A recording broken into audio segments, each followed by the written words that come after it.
आज के इस विलक्षण समारोह में मर्यादा पुरुषोत्तम श्री राम और महाकाल श्री महेश को मैं प्रणाम करती हूँ। रामचरितमानस जैसी पौराणिक कथा के अनुसार भगवान श्री राम एक सच्चे शिव भक्त थे। उनके जीवन में उन्होंने कई बार शिव जी की पूजा की थी। भगवान राम जी का कार्य शिव जी के बिना नहीं होता था और भगवान शिव जी का कार्य राम जी के बिना नहीं होता था, ऐसा रामायण में लिखा है।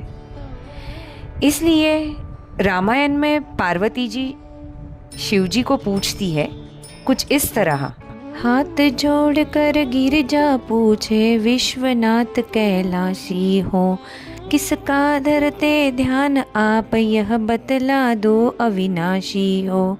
रामचंद्र अवतारी है या कोई लीलाधारी है, जय हो तेरी गोविंदा भक्तों के भयहारी हो।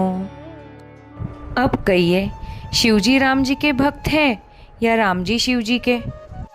माता पार्वती जी ने भी शिव जी को पाने के लिए शिवलिंग पर बेलपत्र चढ़ाया था और उस बेलपत्र पर प्रभु श्री राम का नाम लिखा था। तब जाके उनकी मनोकामना पूरी हुई और उन्हें उनके मनचाहा वर प्राप्त हुआ।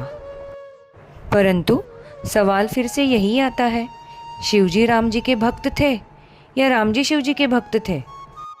तो इस पर शिवजी कहते हैं, शिव जी कहते सुन ले गिरिजा रामचंद्र अवतारी है, जब जब भीड़ पड़ी भक्तन पर आए लीलाधारी है। इष्ट देव मेरे राम है जिनका करते ध्यान है, जय हो तेरी गोविंदा भक्तों के भगवान है। जय श्री राम। मुझे रामायण की एक छोटी सी कथा याद आ रही है, मैं आपके सामने पेश करना चाहती हूँ। उस कथा के अनुसार जब राम सेतु का निर्माण हुआ था, तब स्वयं राम जी ने शिव जी को नमन करते हुए कहा था कि हे शंकर, मेरे प्रभु, मेरे इष्ट देव, आपकी ऐसी अनुकंपा से ही यह असंभव दिखने वाला कार्य इतनी सहजता से पूर्ण हुआ। उसी वक्त राम जी ने शिव जी से कहा, हे प्रभु, आपके अनंत नाम है, अपने इस सेवक से एक नाम और स्वीकार कीजिए। रामस्य ईश्वर यह सा रामेश्वरः, अर्थात राम के ईश्वर यानी रामेश्वर। ओम श्री रामेश्वर महादेवाय नमः। परंतु इस पर शिव जी कहते हैं, रामः ईश्वरो यस्य सा रामेश्वरः, अर्थात राम जिसके ईश्वर है वही रामेश्वर है। मैं तो उनका दास हूँ, अतः वह मेरे स्वामी है। अब इन दोनों में वार्तालाप चल रही है। उन दोनों में कौन ईश्वर और कौन भक्त, इस पर विवाद हो ही रहा था कि वहाँ स्वयं ब्रह्मा जी प्रकट हुए।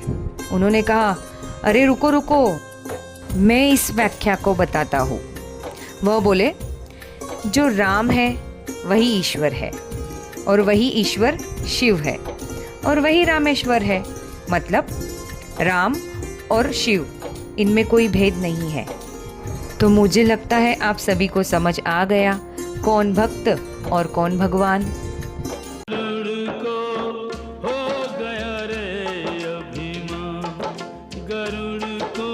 ऐसे ही एक बार जब पक्षी गरुड़ को अहंकार हो गया था कि उसने एक पक्षी होकर भी प्रभु श्री राम को नागपाश से मुक्त किया था, तो उसकी इस शंका को लेकर वह शिवजी के पास आ पहुंचा।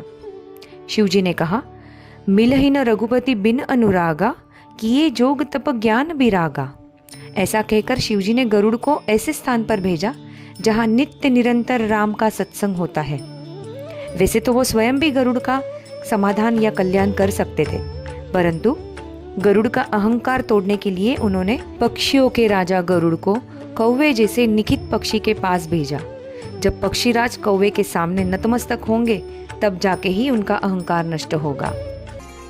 यह थी 2 लघु कथाएं, जिससे हमें यह सीखने मिलता है कि भक्ति का मार्ग सर्वधर्म समर्थन और भगवान के प्रति श्रद्धा के साथ चलना होता है और कभी भी जीवन में अहंकार नहीं करना चाहिए।